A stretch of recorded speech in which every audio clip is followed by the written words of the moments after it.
Hello family, welcome back to my channel A2 motivation with current affairs. तो जैसे कि आप सभी को पता है, मेंस के एग्जामिनेशंस होने वाले हैं जनवरी में। तो उसके लिए जो मोस्ट इम्पॉर्टेंट क्वेश्चंस है उसको हम डिस्कस करने जा रहे हैं। आई नो कि आपका रिवीजन हो चुका होगा, लेकिन इस टाइप के क्वेश्चन जो मैं लेके आई हूँ वो इंपॉर्टेंट क्वेश्चंस हैं, तो उनको भी एक बार रिवाइज कीजिएगा। बस आपको देखना है और उसका आंसर देना है, आगे निकल जाना है। या 1.5 की स्पीड में देखिए या फिर 2 की स्पीड में देखिए। मैं नहीं बोल रही हूँ कि आपको नॉर्मल स्पीड में देखने के लिए, केवल आपको इसको रिवाइज करना है और ये मोस्ट इंपॉर्टेंट क्वेश्चन है आप सभी के लिए। तो this is Sharada Kapse, welcome to this channel again and let's start the. और अगर चैनल पे नए आए हो तो please like share and subscribe the channel. तो स्टार्ट करते हैं। Which Indian boxer has won the 5th successive medal at the Asian boxing championship. जो एशियन बॉक्सिंग चैंपियनशिप हुआ था वहाँ पर ऐसा कौन सा बॉक्सर है जिन्होंने 5वां मेडल जीता है। सक्सेसिव मेडल यानी कि लगातार 5वां मेडल उन्होंने जीता है, तो उनका नाम है शिव थापा।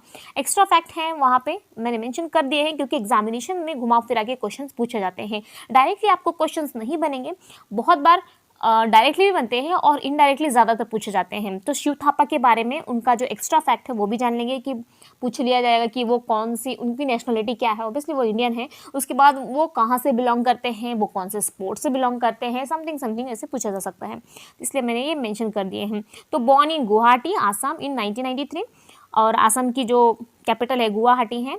हिमंता बिश्वा शर्मा जी हैं, governor is Jagdish Mukhi. Next, Bashar al-Assad is the president of which country has been reappointed for the 4th straight term?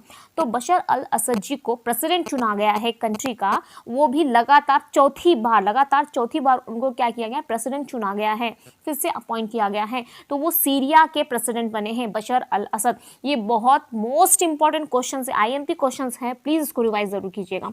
तो इसका आंसर रहेगा सीरिया। सीरिया की जो कैपिटल है डमास्कस है and the currency is pound. Name the female Indian Air Force officer who has become the first woman flight test engineer of India। तो ऐसी कौन सी फीमेल बन गई हैं जो कि ऐसी फीमेल ऑफिसर हैं जो कि फ्लाइट टेस्ट इंजीनियर, पहली वुमन बन गई हैं, फ्लाइट टेस्ट इंजीनियर बन गई हैं वो इंडिया की। तो उनका नाम है अश्रिता वी ओलेटी। उनका एक्स्ट्रा फैक्ट है कि वो उन्होंने क्या किया था, graduated from Bengaluru Karnataka and Indian air force, जैसे कि उसका फुल फॉर्म है, पूछा जाएगा कि F स्टैंड्स फॉर। तो ऐसे शॉर्ट फॉर्म भी बहुत बार पूछे जाते हैं कि उसका इसका जैसे एक पूछा जाएगा आपको MSME जैसे बोला गया, तो इसके अंदर E का क्या मतलब है, इस टाइप के क्वेश्चन भी बन जाते हैं। तो चीफ मिनिस्टर वहाँ के चीफ जो हैं एयरफोर्स के राकेश कुमार सिंह भदौरिया जी हैं, एंड जो कर्नाटका उसकी कैपिटल बेंगलुरु है, and chief minister is BS Yediyurappa, जो गवर्नर है वाजूभाई वाला जी हैं। Next, who is the only referee from India to officiate in wrestling matches of the Tokyo Olympic Games? तो ऐसी कौन से रेफरी है जो मतलब इंडिया की तरफ से ऐसे कौन से रेफरी हैं जिन्होंने रेसलिंग मैच में रेफरी की है, ठीक है। तो अशोक कुमार गर्ग जी हैं, जो कि ओलंपिक हुआ था, ये जापान में हुआ था, टोक्यो में। तो Tokyo is the capital of Japan, और वहाँ की जो करेंसी है वो येन है, जापान टोक्यो येन। और जो प्राइम मिनिस्टर हैं योशिहिदे सुगा जी हैं। Which small finance bank has become the first small finance bank to offer online account opening to the NRIs? NRI का फुल फॉर्म होता है नॉन रेजिडेंट ऑफ इंडिया, जो कि India के resident नहीं है, यानी कि इंडिया में नहीं रहते हैं, बस उनका आना जाना लगा रहता है। तो नॉन रेजिडेंट ऑफ इंडिया के लिए उन्होंने क्या किया कि अब वो ऑनलाइन तरीके से भी अगर वो इंडिया में अकाउंट ओपन करना चाहते हैं स्मॉल फाइनेंस बैंक में, तो वो ऑनलाइन अपना अकाउंट ओपन कर सकते हैं। तो इसका आंसर है इक्विटी स्मॉल फाइनेंस बैंक ने ऐसा लिया है, ये जो फैसिलिटी है उन्होंने प्रोवाइड की है कि वो NRI के लिए ऑनलाइन अकाउंट ओपन करा के दे सकते हैं।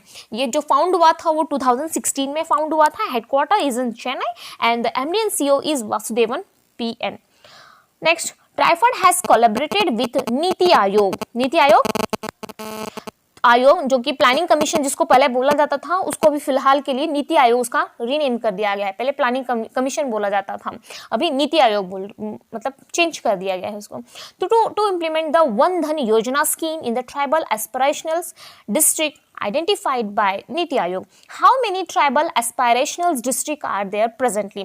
तो ट्राइबल एस्पिरेशनल डिस्ट्रिक्ट्स वहाँ पे बनाए गए हैं। नीति आयोग और ट्राइफेड ने मिलकर ये वंधन योजना वहाँ पर लॉन्च करने के बारे में सोच रहे हैं। तो कितने ऐसे डिस्ट्रिक्ट्स हैं, अब ये मोस्ट ऑफ जो एग्जामिनेशन में पूछा जाता है, जो नंबर्स होते हैं न्यूमेरिकल टाइप के नंबर्स, उस टाइप के क्वेश्चंस बहुत पूछे जा सकते हैं।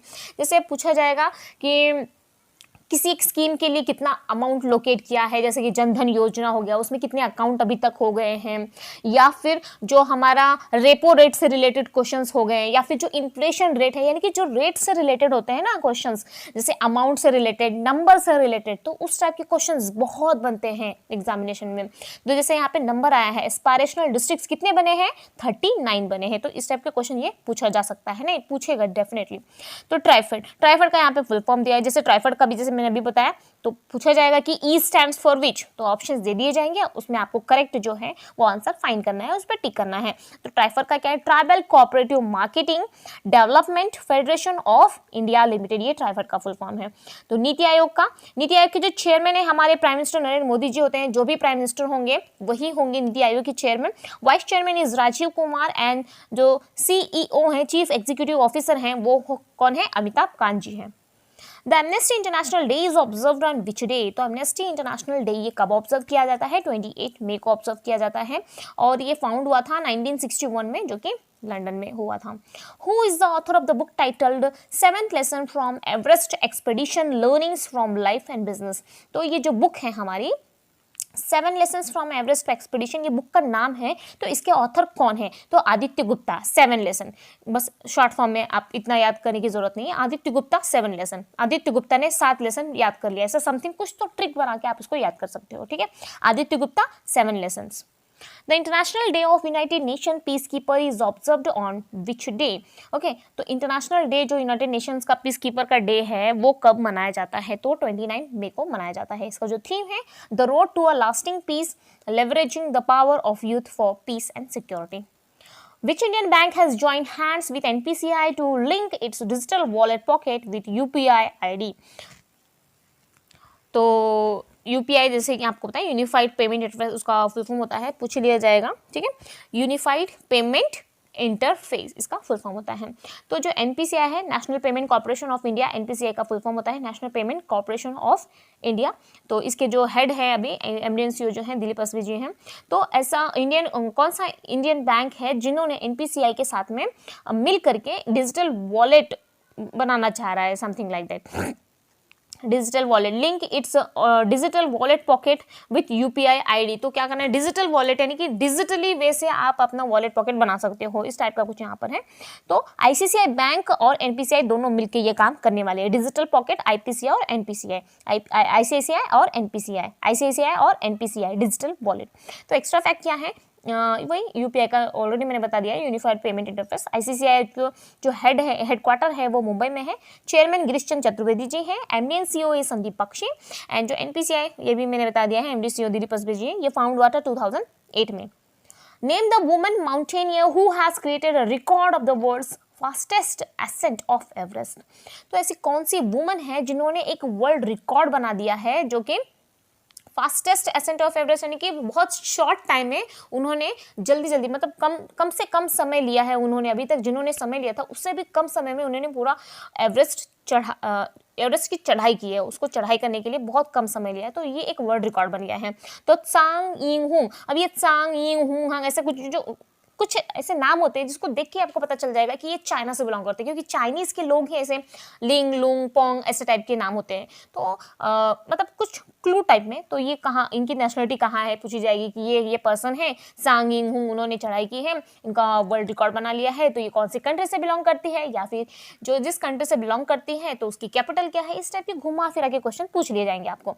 तो एक्स्ट्रा फैक्ट में क्या है कि ये इनकी नेशनलिटी क्या है, चाइना से बिलोंग करती है, but working in Hong Kong as a teacher. Okay, वो चाइना से बिलोंग करती है लेकिन वो हांगकांग में एज अ टीचर काम कर रही है। Song Ying who has created a new world record by climbing the world's highest peak Mount Everest, जो कि हाईएस्ट पीक माउंट एवरेस्ट है, वहां पर उन्होंने चढ़ाई की है in just 25 hours and 50 minutes, यानी कि 25 घंटा 50 मिनट में उन्होंने ये चढ़ाई की है। Becoming the fastest woman to scale the peak, यानी कि उसको मेजर करने वाली है या फिर उस पर चढ़ाई करने वाली इस फास्टेस्ट वूमन बन गई है, यानी कि बहुत कम समय में इन्होंने लिया है। तो इस वीडियो में 11 क्वेश्चन, इसको अच्छे से रिवाइज कीजिएगा, ये मोस्ट इंपॉर्टेंट क्वेश्चन है आपके एग्जामिनेशन के लिए। सो अगर वीडियो अच्छा लगा तो please like share subscribe and revise ज़रूर कीजिएगा। इसमें मेरा तो फ़ायदा ज़रूर है कि मेरे व्यूज़ आएंगे या फिर मेरे चैनल को ये होगा, लेकिन अपना फ़ायदा देखिए कि आपको कितना लाइफ टाइम तक का इसको यूज़ हो जाएगा। इसको ये यूज़ करेंगे, आपकी जॉब लग जाएगी, आपकी जीए में अच्छे मार्क्स आ जाएंगे, आपकी जो अपॉर्चुनिटी है वो ज़्यादा बढ़ जाएगी। तो आप अपने बारे में सोचिए कि मुझे कितना लाइफ लॉन्ग इसका फ़ायदा मिल रहा है, ताकि सामने वाले के बारे में। ठीक है, ओके। तो मिलते हैं अगले वीडियो में। Till then take care, bye bye, God bless you all and best of luck for your examinations. Please revise it.